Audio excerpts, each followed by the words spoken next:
काळी जोगीण. संध्याकाळी ती अच्युत आणि शंकरराव हॉस्पिटलमध्ये जायला निघाले. अच्युतचे कपडे बदलणे, त्याला घराबाहेर काढणे हे एक दिव्यच ठरले. 1 वर्षाच्या मुलापेक्षाही त्याची समज कमी होती. नलिनीला आपल्या आवाजात आवश्यक ती करारी धार आणता येत नव्हती. परक्यांच्या नजरांचा दबाव सतत मनावर होता. संकोचाखाली ती दडपून गेल्यासारखी होत होती. अच्युत आणि आपण पतीपत्नी आहोत. त्याच्या भल्यासाठी जे जे आवश्यक आहे ते केलेच पाहिजे. इतरांचा विचार करता कामा नये हे सर्व तिला समजत होते, पण वर्तन मात्र घडत नव्हते. अच्युतच्या मतिहीन वागणुकीचा, निर्बुद्धतेचा तिला यावेळी इतका कधीच संताप आला नव्हता. हॉस्पिटलमध्ये गेल्यावर सर्व तमाशा पुन्हा एकदा झाला. मजा पाहणाऱ्यांची गर्दी होती. सहानुभूती फारच थोड्यांच्या नजरात होती. अच्युतला आत नेले. त्या खोलीत अनेक अगम्य, जवळजवळ भयप्रदच अशी अनेक उपकरणे होती. तिथले डॉक्टर ओळखीचे नव्हते. त्यांच्या वागणुकीत आणि अच्युतला हाताळण्याच्या पद्धतीत एक निर्विकार परकेपणा होता. तेथे न बसवून नलिनी बाहेरच्या कॉरिडॉरमध्ये येऊन एका बाकावर बसली. तिच्यावरूनच डॉक्टर, नर्स आणि रोगी यांची वर्दळ होती. आणि हळूहळू तिच्या लक्षात आले की येथे येणारे किंवा आणले जाणारे पेशंट नेहमीसारखे नाहीत. त्यांच्यातले काही हातवारे करीत स्वतःशी बरळत होते. काहींचे तारवाटलेले डोळे आसपासच्या सर्वांवरून फिरत होते. काहींना तर स्ट्रेचरवर बांधूनच आणावे लागत होते. अच्युत यांच्या रांगेत जाऊन बसणार आहे का? मन चिरीत जाणारा विचार समोर आला. तोही यांच्यासारखाच वेडापिसार होणार आहे का? रोजच्या जगाची ओळख हरवून बसणार आहे का? स्वतःच्याच एखाद्या विक्षिप्त, काळोख्या, असंदर्भ वेदनामय विश्वात कोंडला जाणार आहे का? तिने डोळे मिटून घेतले. शंकरराव तिच्या जवळ येऊन उभे राहिले होते. तिने वर मान करताच ते म्हणाले, चल अच्युतला घेऊन जाऊ. त्याची तपासणी केली आहे. रिपोर्ट यायला 1-2 दिवस लागतील. मग ट्रीटमेंट काय द्यायची, कशी द्यायची हे सुचवतील. चल आता. तेव्हा मग तो परतीचा प्रवास आणि घरी येऊन वाट पाहणे. जीव नुसता टांगणीला लागलेला. अच्युतला आजार गंभीर न ठरू दे हे शब्दसुद्धा तिला जिभेवर रेटता येत नव्हते. कारण काहीतरी गंभीर प्रकार उपस्थित झाला होता यात आता तिलाही शंका उरली नव्हती. ती अच्युतकडे पाहत होती. वत्संना जमेल तेवढी मदतही करीत होती. पण त्या काही समजूतदारीचे 4 शब्द बोलल्या नाहीत. तिच्या जवळ नाही तर नाही, पण अच्युतकडेही त्या फिरकल्या नाहीत. नलिनी आणि अच्युतचे येणे त्यांना पसंत पडले नव्हते. त्यांच्या दोघांचा मुक्काम लांबत चालला तशी त्यांच्या नजरेतील नाराजी जास्त स्पष्ट होऊ लागली होती. नलिनी पाहत होती, सहन करीत होती. रिपोर्ट 4 दिवसांनी आला. त्यांनी आजाराचे निदान काय केले होते हे तिला समजले नाही. विजेचे शॉक देण्याची ट्रीटमेंट सुचवली होती, आठवड्यातून 2 वेळा. 10 शॉक झाल्यावर पुन्हा एकदा त्याची तपासणी होणार होती. पण खरा प्रश्न होता अच्युतला तिथे नेण्याचा. शंकररावांचे ऑफिस होते, त्यांना वेळ नव्हता. नलिनीला मुंबईची माहिती नव्हती. असती तरी लोकल आणि बसमधून अच्युतला नेणे केवळ अशक्य होते. उपाय एकच राहिला, टॅक्सी, आणि तीही परतीची ठरायला हवी. कारण हॉस्पिटलपाशी तरी नलिनी एकटी जाऊन टॅक्सी कुठून आणणार? जीव ओझ्याखाली चुरमडत असतानाही तिला ते करावेच लागले. टॅक्सीच्या मीटरवरचे रुपयांचे आकडे सरकताना पाहून तिची नुसतीच तळमळ चालली होती. प्रत्येक खेपेस एवढा खर्च, अशा 10 खेपा, मग पुन्हा तपासणी. हे गणित तिच्या आवाक्यातले होते. हा खर्च आता शंकरराव करीत होते, पण ते कुठपर्यंत चालणार? त्या संध्याकाळीच ती भीतभीत त्यांच्या खोलीत गेली होती. ती आत जाताच वंस एकदम गप्प बसल्या होत्या. ये ना ग, ये बस, शंकरराव म्हणाले होते. नलिनी अवघडल्यासारखी खुर्चीच्या कडेवर बसली होती. मनाशी ठरवून आलेले बोलून टाकायची तिला घाई झाली होती. ती खाली पाहतच म्हणाली, आज जवळजवळ 12 रुपयांचे बिल झाले आणि हॉस्पिटलचेही काहीतरी फी असेलच ना. बरे, मग काय? शंकरराव साध्या आवाजात म्हणाले. आणखी 10 खेपा आहेत, त्यांच्या तपासण्या आहेतच. मी हे आणलं होतं. तिने आपली मूठ उघडून पुढे केली. मुठीत घामेजलेली 2 पदरी सोन्याची साखळी होती. अगं, शंकरराव एकदम उठून तिच्या जवळ आले होते. तुम्हाला तरी किती खर्चात टाकायचं, आणि एवढा आपुलकीने करतो तरी कोण? नलिनीचा आवाज अस्पष्ट झाला होता. ही पैशाचा हिशेब करायची वेळ आहे का? ते उसन्या करड्या आवाजात म्हणाले. दे ठेवून त्यात. अच्युत बरा झाला की मग पाठवीन सगळं बिल. त्यात माझाही खर्च घालीन. खरंच हे तुमच्यापाशी राहू दे. नलिनी अजून वर पाहत नव्हती. आता उपयोग नाही करायचा तर मग केव्हा? असा आवाज करून शंकरराव पत्नीकडे वळले. ए, तू सांग बरं तिला, नाहीतर तूच तिच्या गळ्यात घाल दे. पहिल्या 2 खेपात अच्युतमध्ये काहीच फरक पडला नाही. प्रेमाने आणि भीतीने नलिनीची नजर तीक्ष्ण झाली होती. त्याच्यातला एवढासाही फरक तिच्या नजरेतून सुटला नसता. पण फरक नव्हताच. ज्या कोणत्या कवचात त्याची अस्मिता बंदिस्त झाली होती ते अजूनही अभंग होते. बाह्य जगाचे रंग, नाद, गंध, स्पर्श या सर्वांपासून त्यांची जाणीव अजूनही संपूर्ण अलिप्त होती. बदल झाला तो श्वास रुकवण्याच्या जलद गतीने झाला. त्याला 3ऱ्या खेपेस शॉक देऊन तिने घरी आणला होता. नेहमीसारखीच याही खेपेत तिची दमछाक आणि तारांबळ झाली होती. दरवेळी तिचा त्याच्यावरचा राग वाढत चालला होता. 2 घोट पाणी पिऊन ती त्याच्या कॉट शेजारी येऊन बसली होती. त्याच्या अनास्तक निर्विकार चेहऱ्यावर तिची नजर खेळली होती. हा दैव दुर्विलास अजून कोठवर चालणार, असा दुःखद विचार मनात भिरभिरत होता. त्याची निर्लप नजर मात्र छतावर खेळली होती. वारा पडला की शांत, काचेसारख्या झालेल्या सरोवरासारखी. आणि एका क्षणात ती नजर बदलली. दिव्यातल्या विझून गेलेल्या ज्योती एकदम शिलगाव्यात, तसे डोळे एकदम जाणते झाले. डोळ्यांची आजवरची अलिप्तपणाची झापड गळून पडली होती, यात शंका नव्हती. पण आता त्या डोळ्यांतून जे काही बाहेर डोकावत होतं ते नलिनीच्या परिचयाचे नव्हते. उलट तिला जराशी धास्तीच वाटली, कारण त्या डोळ्यात पेटलेली ज्योत स्वच्छ सुंदर अशी नव्हती. धूसर होती, लालसर, काळवंडलेली होती. क्षणभर तिला जाणीव झाली की अच्युत ज्या एका नव्या जगात स्वतःला हरवून बसला होता त्या नव्या जगाचीच एक झलक होती. जणू त्या दारावरचा पडदा किंचित हलला होता आणि एक थरारक अनुभवाचा तिला ओझरता स्पर्श झाला होता. त्या एका स्पर्शाने तिला धक्का बसला होता आणि ती निश्चल झाली होती. हे अनावरण भयानक होते. कल्पनेतही आणता येण्यासारखे नव्हते. जणू काही आजवर जगाच्या सीमेवर अच्युत उभा होता आणि आता एका लहानग्या धक्क्याने तो सीमेपार लोटला गेला होता. हे त्यांनी दिलेले विजेचे शॉक. तिला माहीत होते की त्यांच्या तुलनेने ती अडाणी होती आणि कोणालाही ती हे पटवून देऊ शकली नसती, स्पष्टही करून सांगू शकली नसती. पण तिची मनोमन खात्री होती, ही ट्रीटमेंट बरोबर नाही हे सांगण्याचे ध्येय तर तिच्यात नव्हतेच. हॉस्पिटलला दिलेली प्रत्येक भेट ही नरक यात्रेसारखी वाटत होती.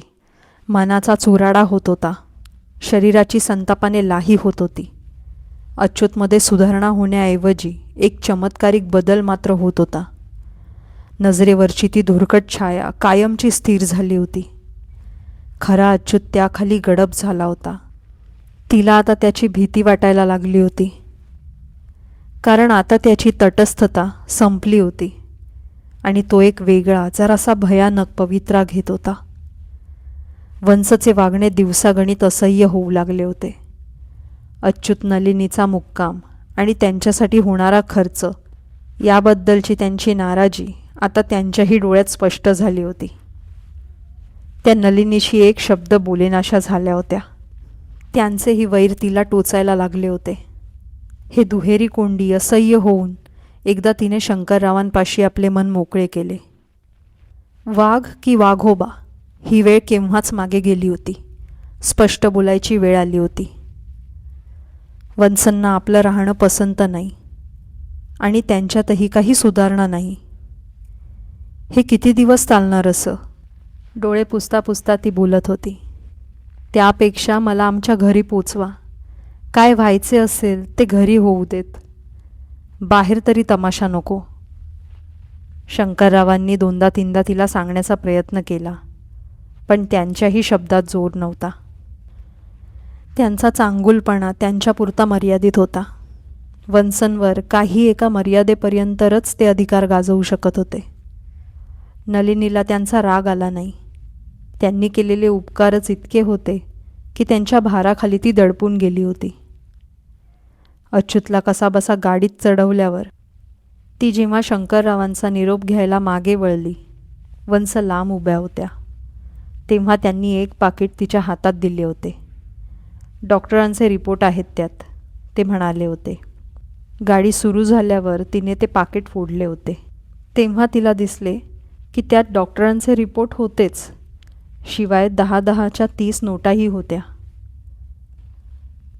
ॲस्प्रिनने डोक्यातल्या वेदना खूपच कमी झाल्या होत्या. वारा येत होता, तो गरम होता, पण घामजलेल्या शरीराला ओलावा देत होता. बाहेरच्या खोलीतून काही आवाज येत नव्हता. अच्युत तसाच कॉटवर पडलेला असेल. क्षणभर ती त्याला विसरू शकत होती आणि जरा शांत विचार करू शकत होती.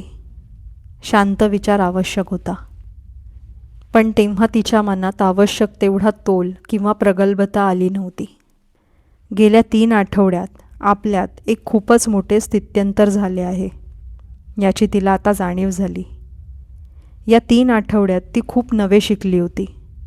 शेवटच्या मोजणीत ती आणि अच्युत यांना एकमेकांखेरीज इतर कोणीही नव्हते. पती-पत्नी हे नाते तिच्या भोळसट समजुतीपेक्षा फारच व्यापक, सर्वसमावेशक होते. पूर्वी मन कच्चे होते आणि भांबावून जाऊन तिने 4ही दिशांना अर्थशून्य धावपळ केली होती. अनुभवांच्या कठोर आघातांनी आता मन घडवले होते. एका निर्धाराच्या साच्यात त्याने नवा आकार घेतला होता. आपल्याला काय करायला हवे हे तिने ओळखले होते. 2-3 दिवसात ऐकू न आलेल्या घुमण्याचा आवाज पुन्हा एकदा कानावर येत होता.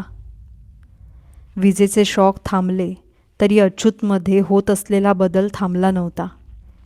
जणू सीमारेखेपलीकडे एक उतार होता आणि त्या उतरणीवरून तो घसरत चालला होता. वेग हळूहळू वाढत वाढत तो खालीच चालला होता. डोळ्यात अधूनमधून येणारी तामसी लाली यत्किंचितही कमी झाली नव्हती. कोणत्याही भावनेच्या अनावर आवेगाखाली चेहरा विकृत होत होता. त्यातच आता या घुमण्याच्या आवाजाची भर पडली होती. आवाज तर चढलेला नसे, पण अगदी खोलवरून आल्यासारखा वाटे. सुरुवातीला तिने अच्युतला जागे करण्याचा, हलवण्याचा प्रयत्न केला होता, पण त्याचे लालसर तापट डोळे, आवळलेले दात आणि वेडावाकडा चेहरा पाहून भीतीने तिचे रक्तच गोठले होते आणि शहारून ती मागे सरली होती. तो आवाज आता पुन्हा एकदा येत होता. पण वत्सनकडची गोष्ट वेगळी होती. तिथे तिच्या मदतीला नसली तरी सोबतीला खूप माणसे होती. आता ती अच्युतबरोबर एकटीच होती आणि तिला त्याची भीती वाटायला लागली होती. वरवर विसंगत वाटणारी गोष्ट पण खरी. एकेकाळी तो तिचा सर्वात जवळचा होता, पण आता त्याच्यात काहीतरी बदल झाला होता. त्याच्या शरीरात काहीतरी नवे, वेगळे, परके आणि भयानक वावरत होते. तेच त्याच्या लालसर डोळ्यातून कधीतरी डोकावले होते आणि हा घुमण्याचा आवाज त्याचाच होता. तिला या नव्या अच्युतची भीती वाटायला लागली होती. पण तिच्याखेरीज आता होते तरी कोण? तिची इच्छा असो वा नसो, तिलाच पुढे जायला हवे होते. अच्युतला मदत करायला हवी होती. भिंतीजवळून ती उठली खरी, पण पावले कशी रेंगाळत होती. नलिनी दारापाशी आली आणि थांबली. घुमण्याचा आवाज अजून येतच होता. क्षणभर तिची नजर खोलीवर एकाग्रच होईना. बाहेरच्या झाडांचा हिरवट प्रकाश खोलीत पसरला होता. अच्युत कॉटवरच पडलेला होता, पण मघासारखाच निश्चल पडलेला नव्हता. शरीराला आळोखे पिळोखे देत होता.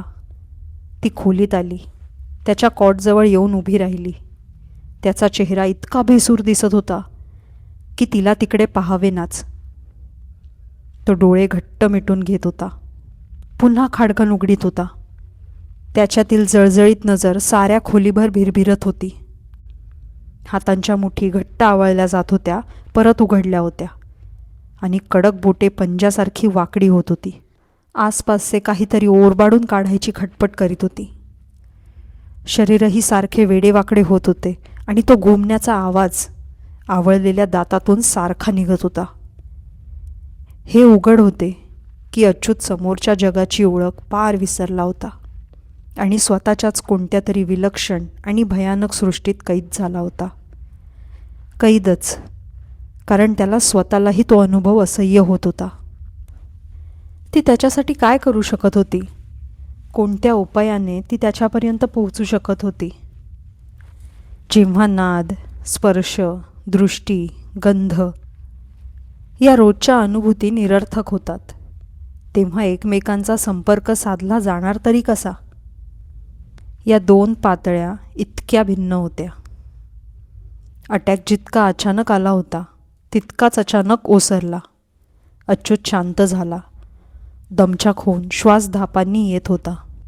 शरीर अजूनही मधूनच शहारत होतं. चेहऱ्यावरून घामाचे ओघळ वाहत होते, पण ते उत्पाताचे केवळ ठसे होते. उत्पाताची लाट त्याच्यावरून पुढे गेली होती. त्याचा चेहरा एकदम निर्विकार झाला होता. तुम्हाला आता काय झाले होते? त्याला विचारले तर? तिच्या मनात अनाहूतपणे विचार आला. मग तिला आठवले, आजवर त्याला कोणी हा प्रश्न विचारलाच नव्हता. त्याला दिसतात ते भास, होतात ते भ्रम, असेच सर्वजण धरून चालले होते. त्याच्यापेक्षा ती अर्थातच जास्त सज्ञान नव्हती, पण त्याच्यापेक्षा ती एका बाबतीत तरी जास्त खात्रीने बोलू शकली असती. निकट सहवासाने अच्युतच्या भावनांशी कोणापेक्षाही तीच जास्त सहजपणे एकरूप होऊ शकत होती. त्याच्या मनात जर काही आवेगाचा विचार आला तर त्याचा अनुनाद तिच्याच मनात उमटण्याची जास्त शक्यता होती. पण तिला या खास परिस्थितीचा फायदा करून घेता यायला हवा होता. याचा नेमका अर्थ तिला आता समजला होता. तिच्या हाकेसरशी अच्युत जर नेहमीच्या जगात येऊ शकत नसला तर मग तिलाच त्याच्या त्या असंदर्भांच्या जगात प्रवेश करायला हवा होता. वेड्याला शांत ठेवण्यासाठी घटकाभर त्याचेच म्हणणे सारे खरे असे भासवतात ना, त्यातलाच हा प्रकार. पण त्यापेक्षाही जास्त गंभीर, कारण येथे केवळ शाब्दिक हवाला देण्याचा प्रश्न नव्हता. त्याचा विश्वास, त्याचे अनुभव या सर्वांशी तिला खऱ्या अर्थाने एकरूप व्हायला हवे होते. तो होता तिथे ती पोहोचू शकली तरच ती त्याच्या नजरेतून पाहू शकेल, त्याचे अनुभव घेऊ शकेल, कदाचित त्याला मदतही करू शकेल. पण धोक्याच्या घंटा अनभिज्ञ मनातही खणखणत होत्या. शहाणपणाचा सुरक्षित किनारा सोडून ती त्याच्या त्या वादळी, अनियमित, अकल्पित, विलक्षण विश्वात प्रवेश करणार होती. तिच्यात प्रतिकाराची शक्ती होती का त्या प्रवाहाखाली सापडून तीच कोटच्या कुठे वाहत जाईल? अग्नीचे स्वरूप माहीत नसले तरीही रानटी जनावरांना त्यांचा धोका समजतोच. नलिनी खोलीत आली. परत जायचा विचार मनात क्षणभर येऊन गेला होता, पण तो आता तिने पार झटकून टाकला. एक खुर्ची ओढत कॉटपाशी आणली आणि खुर्चीवरती ठामपणे बसली. अच्युत आता शांत पडला होता. त्याच्याकडे पाहत ती हलकेच म्हणाली, अच्युत, अच्युत, इकडे पहा, मी नलिनी आहे. तिचे शब्द ऐकण्याची त्याने कोणतीही खूण दिली नाही. पण ती त्या संथ आवाजात त्याला हाका मारीत राहिली. तेच ते शब्द, मी नलिनी आहे, इकडे पहा. पुन्हा पुन्हा तेच शब्द. त्याला काय जाणवत असेल, काय दिसत असेल, काय ऐकू येत असेल, कोणते गंध त्यांच्यावरून जात असतील, ती मनाशी विचार करत होती. हे काम वाटते तितके सोपे नाही याची तिला कल्पना होती. गवताच्या गंजीतील सुई शोधून काढणे यापेक्षा जास्त सोपे, कारण वेळ मिळाला तर गवताची काडी पाहता येईल, कारण केव्हा तरी त्यांचा शेवट होतोच. पण येथे शक्यतांची संख्याच अमर्याद होती. त्यांना खरोखरच अंत नव्हता. तिला आशा एकाच आधारावर वाटत होती, त्याचे आणि आपले जे एक भावनिक ऐक्य आहे. परस्परांच्या निकट सहवासाने मनामनात जो एक सहभावनेचा बंध निर्माण झाला आहे, त्याचीच मदत होण्यासारखी होती. बाह्यता जरी अच्युतपुरता निसंग झालासा वाटत होता, तरी मनाच्या खोलवरच्या कोणत्या तरी पातळीवर तिची जाणीव शाबूत असेल. तेथे कोंडला गेलेला खरा अच्युत मदतीसाठी तळमळत असेल. तिच्या आवाहनांना तेथूनच साद मिळण्याची शक्यता होती. तेथे जर तो बंध अजून शाबूत असला तर त्याचाच आधार घेऊन ती या कोलाहलातून सावकाश तिच्या अच्युतपर्यंत पोहोचू शकेल. या जड अभेद्य आवरणाखाली अच्युत कोंडला गेला आहे, तिची खात्री होती. त्याच्या मदतीला जाणे ती आपले एकमेव कर्तव्य मानित होती. या मार्गावर काही धोके असतील हा विचार तिच्या मनात क्षणभरही आला नाही. सर्वत्र ती मदतीसाठी गेली होती आणि निराशा घेऊन परतली होती. काही करणे शक्य असले तर ते तिलाच करावे लागणार होते, कारण आता दुसरे कोणी नव्हतेच. आणि पाण्यात बुडणाऱ्याला वाचवायचे असेल तर त्या पाण्यातच बुडी घ्यायला हवी. किनाऱ्यावर राहून काय मदत करता येणार? अच्युत, इकडे पहा ना, मी नलिनी आहे, ती त्या संथ आवाजात म्हणत होती. पुनरावृत्ती हे एक महाप्रभावी शस्त्र आहे. त्याच्या आघाताखाली मी म्हणणाऱ्यांचा दम खेचतो, विरोध विरघळतो, पापुद्रे सरकायला लागतात, आतला गाभा उघडा पडतो. अच्युत, इकडे पहा ना, मी नलिनी आहे. अच्युत. त्याच्यात काहीतरी बदल होत होता का? ढिलेपणाने कॉटवर पडलेले हात जरासे हलत होते का? पंजांची बोटे उघडझाप करीत होती का? त्याचा श्वास जरा जोराने यायला लागला होता का? मान स्वतःशीच हलायला लागली होती का? आधी शंका होती, पण मग शंका राहिली नाही. त्या सर्व हालचाली प्रत्यक्षात दिसत होत्या. मान हलता हलता डोळेही सताड उघडे आणि मानेबरोबरच ती नजरही खोलीच्या छतावरून फिरू लागली. नजरेचा आवाका वाढला आणि ती नजर आता नलिनीच्या चेहऱ्यावरून फिरायला लागली. दरवेळी ती नजर शरीरावरून जाताना नलिनीला शरीरावरून एखादा गरम हवेचा झोत गेल्यासारखे वाटत होते. तिच्या आवर्तीत आवाहनांचाच परिणाम. हा परिणाम होता का? तसा असला तर मग त्याचा अर्थ एकच होतो. कोणत्या ना कोणत्या तरी अगम्य मार्गाने तिचा त्याच्या मनाशी संपर्क जुळला होता. जणू काही एका तंतूने दोघांची मने जखडली गेली होती. पण एक महाभयानक विचार मनात आला. हा तंतू, हा बंध, हा पाश तिने त्याला त्याच्या कर्दमातून बाहेर ओढून काढण्यासाठी योजला होता. पण समजा तिची शक्ती अपुरी पडली तर तीच त्याच्याकडे त्या तंतूवरून खेचली जाईल नव्हे, जात होती. आता या क्षणी जात होती. गरम झोतासारखी भासणारी त्याची तप्त जळजळीत नजर ही भावना विकृतीची पहिली पायरी होती. बाहेरून येणाऱ्या संवेदना अशा विकृत स्वरूपात तिच्यापर्यंत पोहोचणार होत्या. त्याची नजर एखाद्या भट्टीच्या गरम झोतासारखी जाणवली होती. एखादा नाद काटेरी फांदीसारखा शरीराला टोचेल, काहीही शक्य होईल. आणि मग असे हे परस्पर संदेशनाचे संकेत निकामी झाले की बाह्य जगाशी तिचा संबंधच तुटेल. या गैरसमजाचीच एक अभेद्य भिंत तिच्या भोवती उभी राहील. आणि ती त्या कैदखान्यात कायमची बंदिवान होऊन पडेल, जसा अच्युत आता झाला होता तसा. आपल्याला होत असणाऱ्या प्रसंगांचे इतके तर्कशुद्ध स्पष्टीकरण कसे सुचले हा विचार मात्र तिच्या डोक्यात आला नाही. मग तिने काय करावे? तिचे प्रयत्न पुढे चालू ठेवावे की माघार घ्यावी? अच्युतचे डोळे अजूनही छतावरून तिच्यावर असे फिरत होते. अजूनही तिला त्या नजरेची आच जाणवत होती. प्रस्थापित झालेला बंध अजूनही शाबूत होता.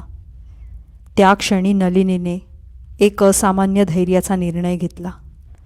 तो एक क्षण तिचे मन मध्यमवर्गीय सुसंस्कृत स्त्रीची तिची भूमिका विसरले होते आणि पती पत्नी संबंधांच्या एका अतिउच्च पातळीवर गेले होते. अच्युत असेल तर तिच्या जगाचा अर्थ होता, तो नसेल तर तिचे जीवन काडीमोल होते. या सत्याची प्रचिती तिला आली. पुढचे धोके तिला माहीत नव्हते. तिची शक्ती कमी पडण्याची शक्यता होती, पण तिचे प्रयत्न कमी पडणार नव्हते.